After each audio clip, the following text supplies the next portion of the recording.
I live in what you'd call a dystopian future. Everyone launched their nukes, turned the whole world into a desert wasteland. All I did was rode cars, sniffed paint, something about Thunderdome.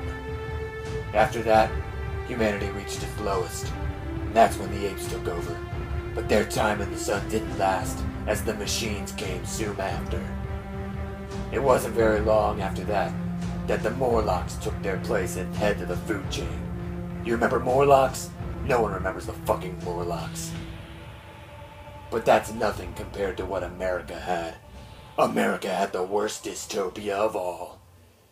The government was regulating our businesses.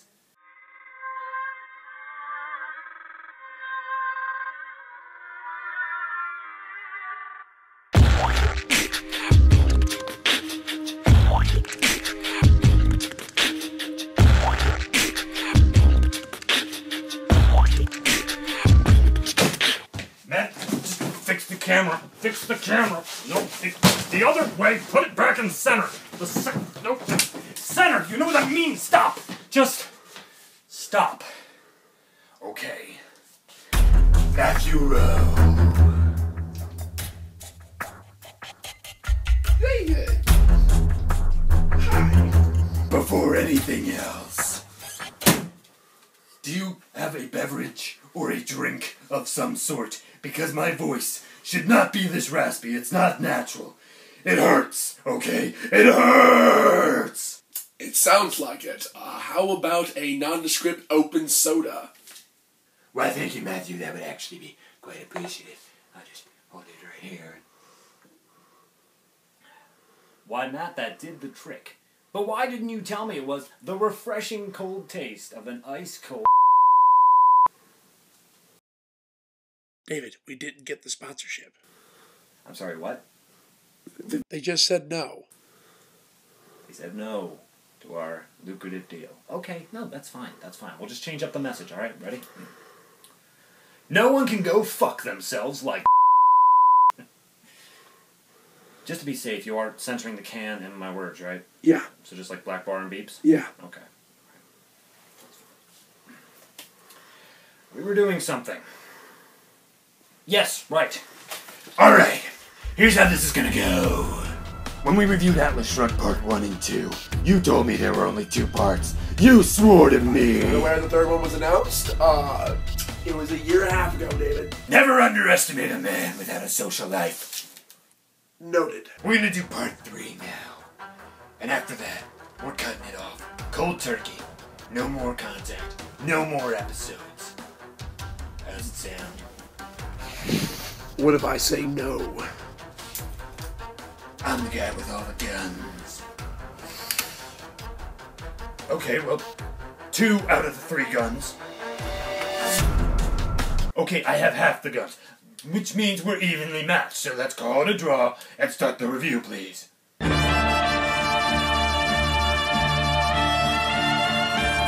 Let's call it a draw and start the review, please? Please? Okay. Ooh, I thought you might have actually killed me. Continuity?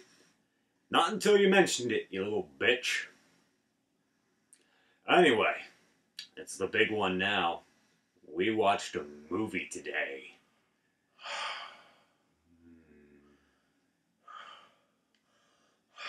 Atlas Shrugged Part 3. Who is John? Let's just want to show him. Oh yeah. You know, show him. So here's you know what? Here's something that you might be interested in. I have no idea if this is on Netflix or not. This guy. I have no idea because at the Walmart $5 movie bin, I found the whole damn trilogy. So what did we do today, Matthew?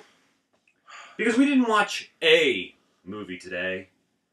We watched all 3. All 3 Atlas Shrugged films.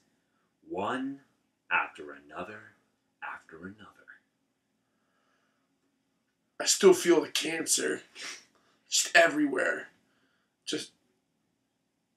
I don't... It was because as we said, the previous reviews were a year and a half ago. We remembered barely anything of them. So we actively blocked most of it. We had to go back and refresh ourselves. Yes, as we did.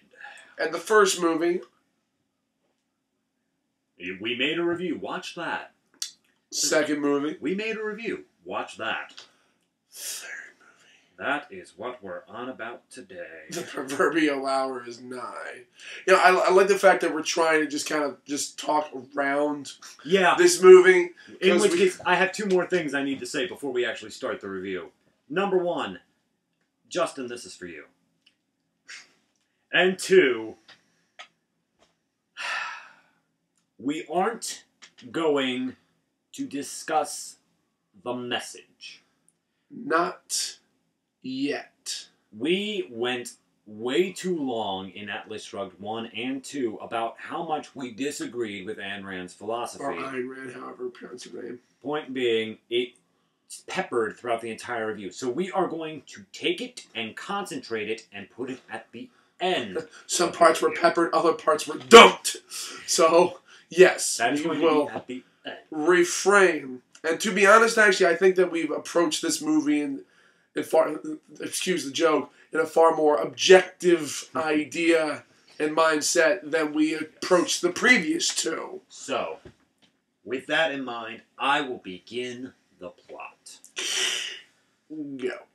In Atlas Shrugged 1 and 2, rich and famous people have been taken away from their lives of splendor and wonder and whatever in the world to a land called Atlantis because they were being regulated by the government. As such, this now follows Dagny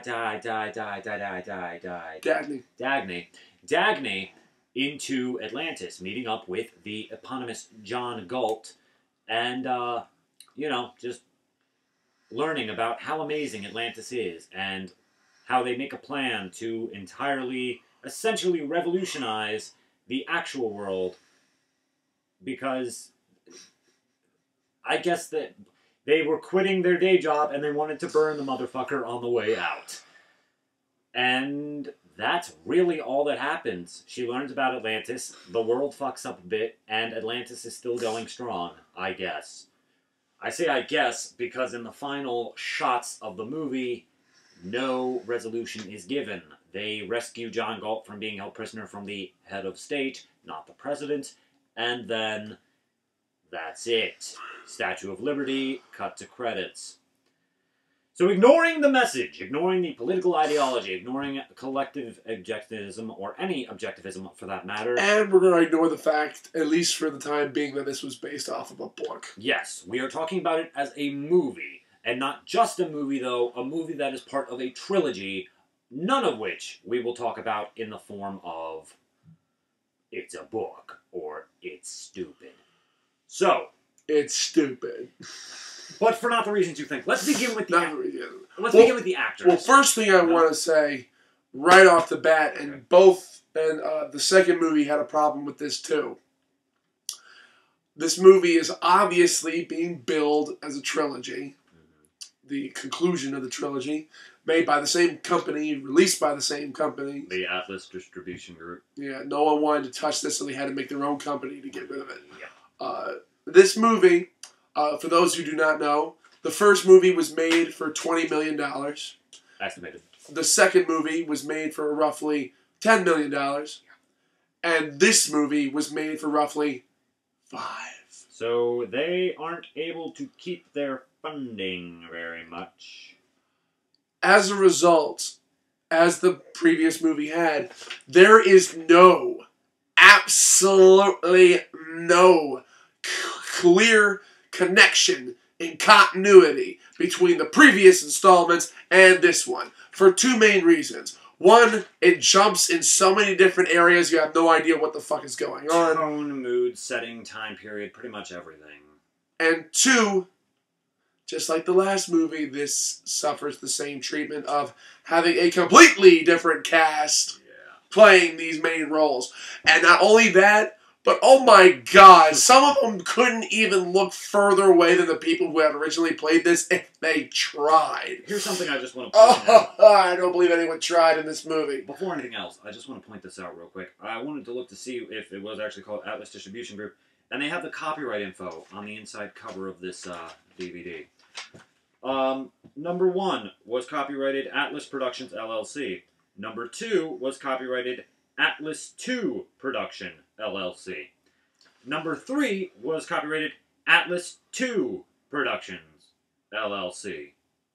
So the first one failed. I guess. And the second one, they're like, well, we got to keep our own shit up. And it goes back to our ideas. Like, they were given originally $15 million to do the second movie. Mm-hmm. And like, well, what if we split the cost? No, actually, I said, like, originally they were given $20 million to do the second movie. Like, well, let's just do 10 and 10. Yeah. And they did the 10, and then that one bombed even more than the first one. They're like, no. Could cut that in half. Yeah. So, But, all right. So let's get into the fact that even though there were different actors, how was the acting in this one? So fucking bland. There were moments, and it's partially because of cinematography, which we'll get to, but there were moments that I was convinced that this was a soap opera. That this was literally... If we had just random Spanish, like, high-pitched shrieking, I would have told you this is Telemundo. The very beginning of the movie. What? When... Oh, yeah. So the last one ended, she crashed her plane in Atlantis, and John Galt is helping her out. It picks up exactly where it left off. Do you know what we were actually expecting? Literally, like, we were joking about it. We were half expecting to see in the very beginning because of how everything is set up. We were damn well expecting to see Dakota's house. His Canadian house. If you guys remember the 1313 series, how could you not? His house in the middle of the woods where they shot Bigfoot Island. Yep. Yeah, it looked exactly like the same place. I'm like, all right. Slightly more cleared out from trees, but yeah. He's lurking somewhere around here. With that girl going, oh, spirit in the forest. Like, but yeah, like, David's extremely right when it comes down to the feel. It felt like a soap opera. Mm-hmm. Everybody was... Okay, something we didn't say in the previous things, and this doesn't relate to the message, it's that everybody is written either as the villain or as a pouty little bitch. This is not even the subjective terminology when it comes down to straight storytelling. Mm-hmm. These people, none of them have any likable characteristics. None. You either are the person standing in front of the crowd saying, here's what we're going to do. We're taking all of your rights and giving them back to me so I can distribute them evenly among the people because something, something, something, which I'm not getting into. But... because anti-Soviet that's tendencies. That's the one side of it. The other side of it is, you people are killing this, and I will not be a part of it. I will not be a part of it, I'm pretty sure could have been the tagline to this entire trilogy. Because that's what they just fucking love. If you're not doing something that is good in their eyes, they don't try to fight against it. They don't do whatever. They just say, I will not be a part of it. And leave. Guys, like, one thing I will say... And of course, if we're going off the idea that we're not going to be judging against its source material for the most part, this movie makes even less sense. Yeah. Because if you put it into the context of when the book originally came out to 1957. now... Yeah. That would make sense of why some of these things are being postulated here. In today's world, it makes absolutely no sense. But we're slightly delving into what we're going to be saying during the message. No. What we're going to be saying during the message. So let's just... Well, no, it's not necessarily the fact that I'm going about that. It's just also... None of the people... Like, the reason that this doesn't work well here is because none of the people react in a way that people of this time period would react. This reacts as if someone in the past wrote it. Yeah, this seems like a sort of thing where it's okay. We made the comparison in the opening. V for Vendetta. Why? Don't get me wrong. It's a great dystopian like story or whatever. If you like that sort of thing, I personally consider it a cult classic, or not cult classic, cult favorite. What, V? Yeah. Well, the graphic novel is way more influential. Yeah, no. But yeah, I get it. I'm talking about the movie. Yeah. Because the way that you just expect, okay, because it's slowly becoming more and more regular or whatever over time, that they'll become a totalitarian state. Fine.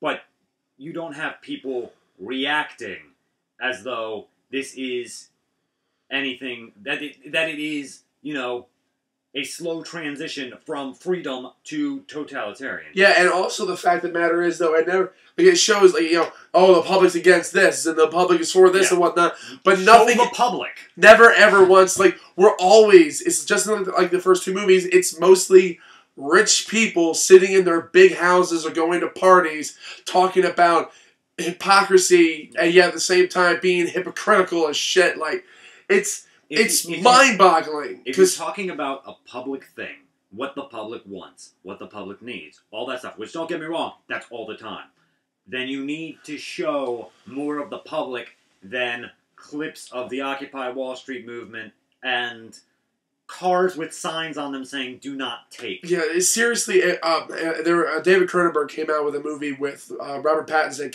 called Cosmopolis, or something like that. Can't remember exactly the way they pronounce it. It's based off a book. But that movie had more of an understanding. Had more of a... let me refrain whatnot, not understanding. They showed the public more. Mm-hmm. And... No, too, you can tell how the whole idea that Cosmopolis was more expensive. I'm like, the entire movie was a guy sitting in a limousine. Like, that was the movie for the most part. This movie had a lot more locations. And it never felt like any conversation was going anywhere. Every single one felt like preaching. It's both of them were just spitting back and forth rhetoric to each other. Like, it's not even like... You don't have to agree or disagree with the rhetoric in any way. It's just bad script writing. Yeah. Script writing, like, all right, you know, there's usually two groups when it comes down to screenwriting, especially when it comes down to these types of message movies. There are I call them the passive and the interactive filmmakers when it comes down to message movies. The interactive filmmakers are like Sidney Lumet and stuff like that. They take an idea and they put it into a real-world setting, and they see how the ripple effect that things cause, regardless of one way it happens in one way or another. The static, the very, you know, stock stand, the still people who do this type of stuff, passive is the best word for it, as I said. These people just tell you their ideas, and that's it. Right. And they just expect you to buy it. It's the sort of thing it's essentially propaganda, more or less. It's like Obama nude territory, or like Denise D'Souza type territory. I don't care if y'all like to see Denise D'Souza. Fuck them. All right, so it's a propagandist, but either way, let's move a bit further in. Let's talk about specific actors. Yeah. Henry Reardon. A massive, integral part of the previous two films. He's gone. Got the fucking shaft. He is gone. They have him replaced with another actor for just a few little snippets clips or whatever. But as a whole... They couldn't even get snippets of the actor from the previous movie. Nope. He is fucking gone. Maybe that's because of some sort of contract issue. Maybe because he didn't want to do another speech. I believe the true version is because he was originally the love interest to Dagny. Is that right? Yes. I think so. She is so bland, I forgot her name. All three of them have been bland. No, but I know Reardon, and I know that he was the original love interest until John Galt stepped in. And they became an interest because... They were just out of the blue. Over each other for no goddamn reason. You know, The Room had a better idea of how to shoot love scenes. At least I believe that those two were together. They were at least, interested in each other. These two, it's like, here's my political ideology. Here's why I disagree. I like your spunk. Would you like mine? That just sounds so bad. Yep, that's the point. He has to get under my skin. The only thing I really think that's worth mentioning character-wise is John Galt, as some of you may know, we have to mention the book slightly here, has a very, very, very, very, very, very, very, very long monologue in the book. It's like half the book. And he just talks about everything that's wrong and how we can fix it and doop-a-doop-a-doop. I think there was no breaks either. Once he started in this movie, once we knew it was coming, I turned on my timer because we had to see just how long it was. To our surprise, it wasn't that bad. 4.5 minutes was the longest time, and he pulled this V for Vendetta. He interrupted the presidential broadcast. Yeah, I think he should have just gone like, Psh, "Good evening, London." I would have. We said that would immediately shoot this up into one of our favorite films. Yeah. If it just immediately switched over to dude in the Guy Fawkes mask, I'd totally take it. Hugo, yay!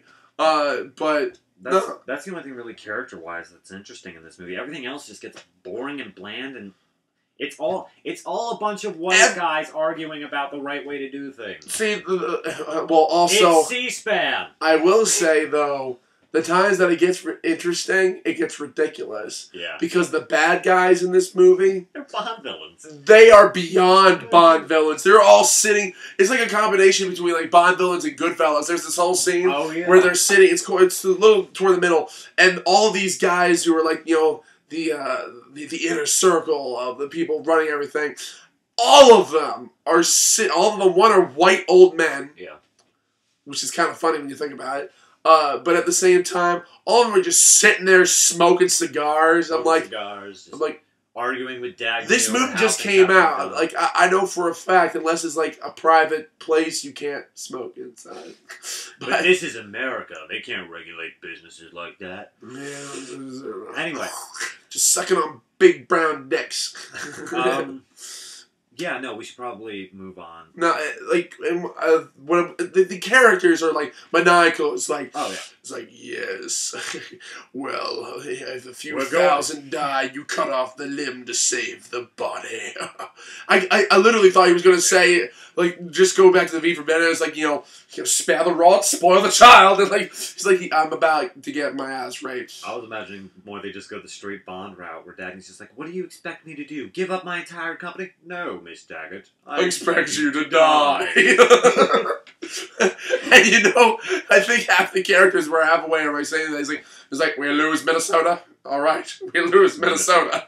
You're just going to drop a whole state? Like, we expect the local farmers in the Northeast to pick up the slack. In fact, we're counting on it. See, all right, and there's one thing that I have to draw a comparison, again, to historical. Like, I won't spend much time on it. Okay. But during the time this was written and whatnot, this is obviously because Ayn Rand, whatever the fuck her name is, Rand Paul.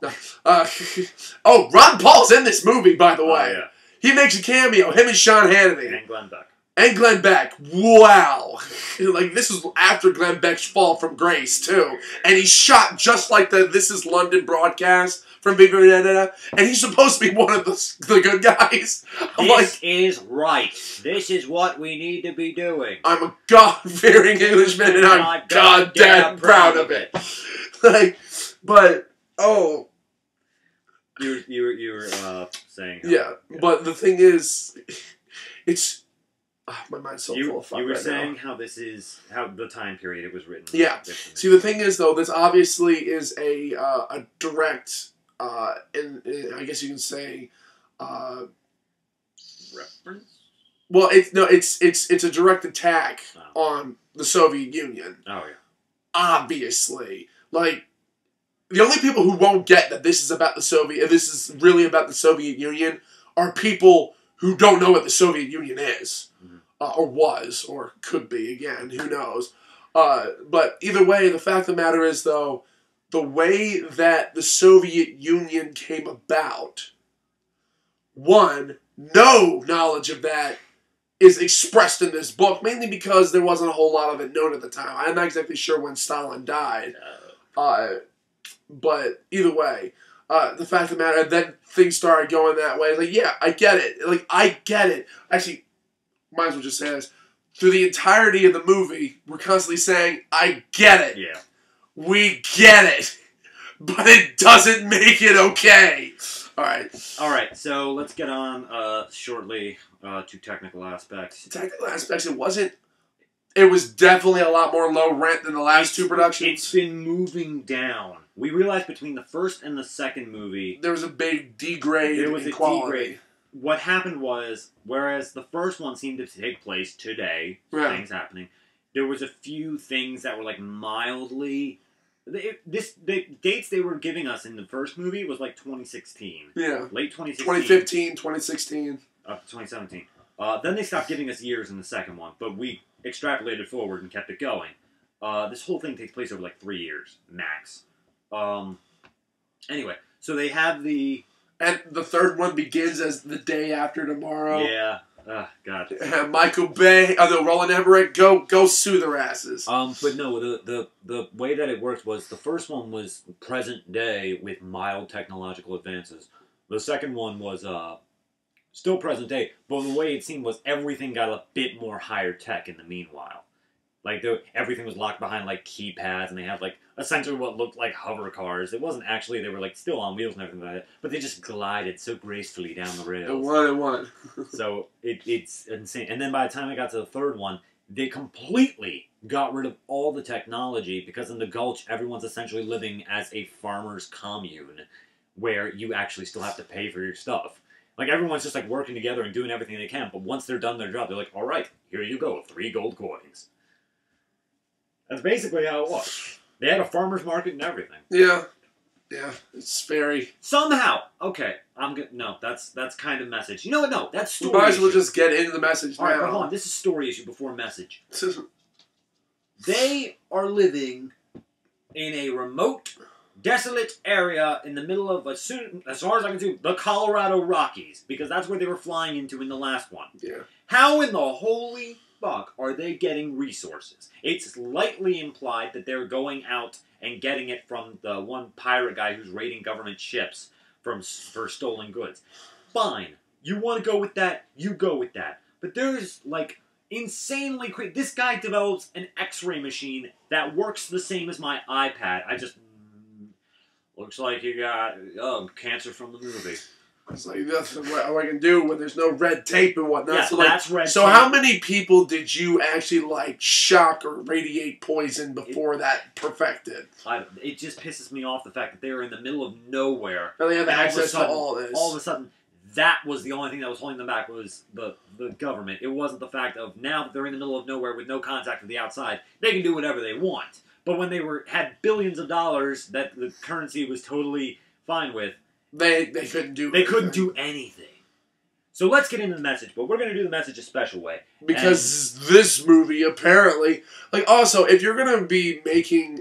this movie was in production hell, developmental hell, yes, for like 40 years. Right. It's one of the most longest developmental production schedules I've ever heard for a movie, period. Besides, like, Lord of the Rings.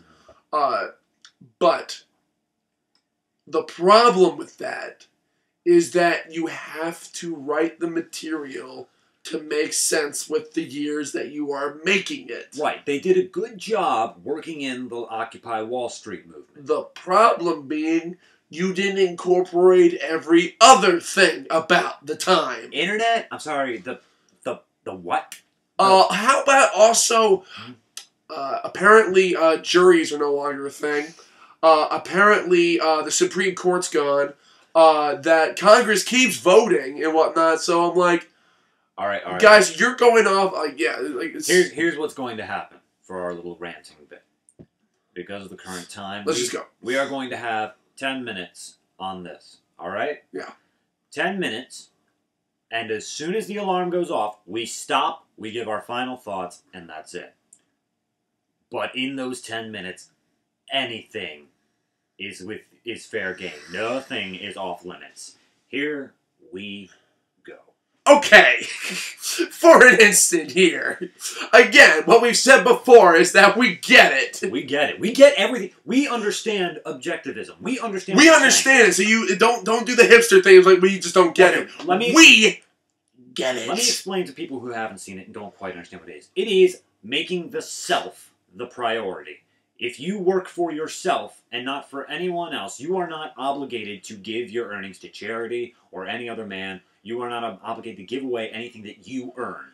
But at the same time, you should not be asking for things that you did not earn. And the people who ask for things, people who ask for this assistance and whatnot, are leeches on society. The only people who are truly good and are truly this are the people who are uberly successful through their own blood, sweat, and tears. The people who built things from the ground up. Basically, the modern industrial myths of America, like Carnegie, Rockefeller, the people who basically started from nothing and built these empires. They started from the bottom. Now they're here. the problem being they don't realize how they got here. Yeah. Like anti-monopoly laws and work weeks. And, you know, on the backs of thousands of workers that they fucked over. But... Yeah. Did you ever read Upton Sinclair's The Jungle? That's what inspired the FDA because they were finding fingers in the raw meat. So, that is what this movie says. Not should be back, but what they're saying is that government intervention in the way of business is always a bad thing. Yeah. There has never once been a good thing that they... Regulation of any type is bad. So, okay. And also unions. Unions. This is hysterical, Yeah. mind you. This movie makes the claim that unions are on the payroll of the government. Yeah, there was one line particularly that blew away was armed union thugs to take down the company. Guys, Armed union thugs. do you know the history of unions? Do you know how many times unions, when they were just calling for strikes or anything like that, that police were brought in to break them? And I'm not talking about breaking them apart. To literally break them. Think Rocky IV. So, that was all happening. But then there's the other part of it where it is... What really pisses us off is not only the fact that they think that the government, you know, is A, just out to get them, but B, that the regulations are just constantly flowing all the time. Yeah, there's no... There was one point where it was like, we are initializing this order that will wipe out the entire copyright patent system, will make all wealth redistributed, and everybody has to go through certain boards of education. It's like, Execute Order 66. and this just happened. There was no proposal to get it on the floor. There was no anything of voting on it. The president did not sign it into action unless he did all of it from proposal to action in 20 minutes. And also without telling anyone that things were going on. What? Also, two things need to happen. One, you have absolutely no idea how laws are made. No. Because, one, the timeline makes no sense. People reacting is like, they passed it? Like, you would have been hearing about this for like Yeah. weeks. Like Currently right now, the Trans-Pacific Partnership, the Yeah. TPP, we've been hearing about that for months, if not years at this point. Yeah. And that's something they're trying to keep the under Keystone wraps. Pipeline that just got crushed. Like, Yeah. you know, that we've been hearing about that forever. And you're telling me that this massive thing that wipes out the patent system got nothing.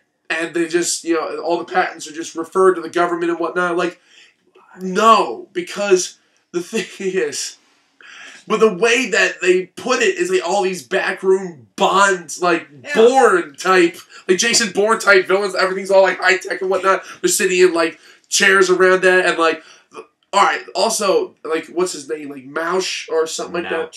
Mouch. M-O-U-C-H. He's like, you know, the big bad government guy. Yeah. In the very first movie, I never got the impression that he had a hell of a lot of power. In the very first movie, I don't remember him. He was, you know, the white guy, glasses. That was him? Yeah. I thought he was just some random-ass senator. Nah. All right, because then he changed to a guy who completely looked different, and then he Totally changed bald. to another guy who completely looked different. Bald and goatee. Yeah, like Bald and goatee. That was, yeah. Think more evil. Yeah. Bald and goatee. And, like, they weren't even trying. Like, Oh the my first God. one, the funny thing is, though, that, like, you know, they're having all these backroom talks. It's like, oh, this is what I'm going to do for me. This is what I'm going to do for... we're going to do all this stuff because, you know, this will be benefit for me and all that stuff. You do realize that that was, like, how politics was done in the 80s, right? See, that's why I feel like this should have been made, was during the 80s. Well, that's probably one of the reasons why I didn't get... Well, actually, no, let me rephrase. The 80s would have been the best time ever for this movie to come out. Yeah. Because that's when, like, you know, our excess and our all that kind of stuff was at its peak. Right. So... Where everybody felt like they were the Reardons. Where everybody could have been the one that didn't feel like they could have that possibility, or at least the conservative elite. Yeah. Anyway, so what else happens there? There's this. Okay, because we rewatched it, we had to rewatch the one speech scene where it's, you know, you've given the people a voice. Rewatch the second one if you don't remember that. But it's that sort of mentality where, for some reason, everybody seems to think. See, no, you know what it was in this movie? It was everybody. Everybody, once John Galt made his speech, was, no, we don't want the current head of state. We want Galt. We want... No one? Okay. I told David just replace it with Trump. Yeah, pretty much. That's as scary as it is. And But it's the sort of thing of you just assume that the entire public, people who have unemployment, people who have nothing to their names, nothing at all, and that are willing to work a week to do this. You're just telling me that they're like, no, we don't want the collectivism, whatever. We want, well, we want capitalism. It also completely misreads what redistribution of wealth means. Yeah. But we've already gone through that in previous Yeah, we have. episodes, so I'm Well, not going to bring that back up. Well, It's an understanding, like, all right, one, this is the best way that I can describe it in two really big things, especially when it comes down to how these movies are presented. One, you cannot, under any circumstance, not view this movie as a science fiction film. oh no. Especially toward the very end, this movie this movie goes straight into science fiction. God damn it. Bad science fiction, mind you. It has worse science than the core. But the thing is, and also the science switches between movies, apparently. Mm-hmm. The second bit, having in mind that this, is a science fiction, the fact of the matter is, you cannot watch this movie without it being a propaganda film. Yeah. Because, just like plenty of other movies, I'm not saying, like, communism. Guys, I'm saying from me to you, from someone who actually agrees with a bunch of tenets of socialism and communism and whatnot, communism is a fantasy. It will never happen because people are extremely flawed. And that's the same reason objectivism won't happen. This is my second point.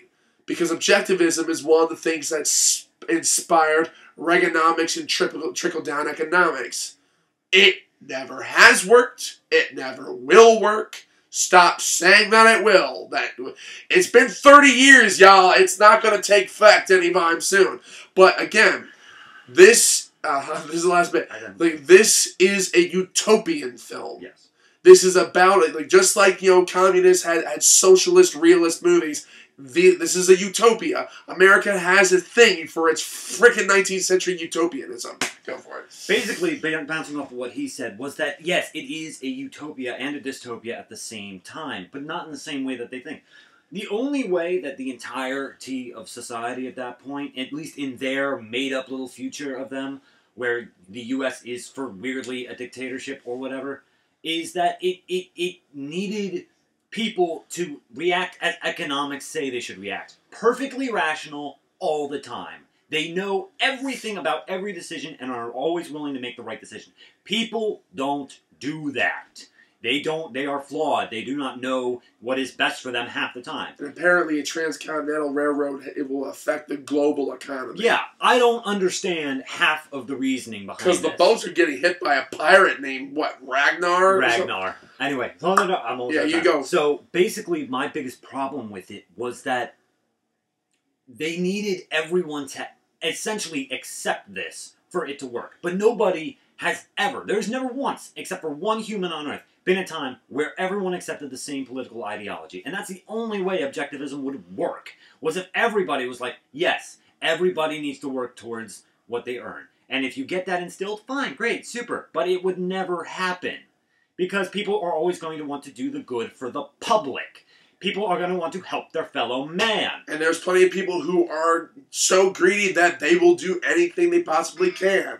And that is all that we have to say about Atlas Shrugged. So, Matthew... We could probably go on for a lot longer. Oh, we could. But let's wrap it up with your final thoughts regarding the film, not the message. But if you need to... I'll add a tack in at the end. I'll look upon. The overall thing, the presentation of the movie was bland. It was so forced. Oh my god! It was like having a brick forced down your throat by a baseball machine and whatnot, just having it coming right at you. Nothing about this movie was subtle. Nothing about this movie had any good characterization or writing that I could possibly think. This was a waste of $5 million. The whole movie trilogy is a waste of $35 million, probably closer to more than that. And also, the message, one, it's a utopian message, as we said. So it has very little actual weight in reality. And 2, because of the way that the story is completely structured and the way that the characters react, if this movie was made back in the 50s, I can understand it more. But because it's made now with the same logic and not really altering anything for the modern era, it comes out beyond dated. And the problem with having a dated message movie is that the message no longer has any sway. So, all y'all people out there who think Ayn Rand is a fucking goddess, let me just remind you about this. She says that poor was leeches on the rich, and she herself lived on welfare. So fuck y'all. Go for it. There is a political campaign going on right now in America. It is for the 2016 election, which is a year away. I feel that this, as with almost any political thing going on, well, Occupy Wall Street, whatever, this is able to hit in certain things that we're thinking at the time. In that way, it's a very relevant film. But that's like saying, oh, well, I like this painting. It's the color blue, and I've seen blue in my life everywhere. If you have broad enough spectrum, yes, everything's going to seem relevant. And this entire movie's point is rich people can do stuff. Whether that's good stuff in the way of the... And rich people will help you be rich like them. Yeah, except no. Look, I don't want to get into my personal politics because that's just it. It's my personal politics. If you have your politics, you have your politics. That's fine. You're welcome to believe whatever you want to believe.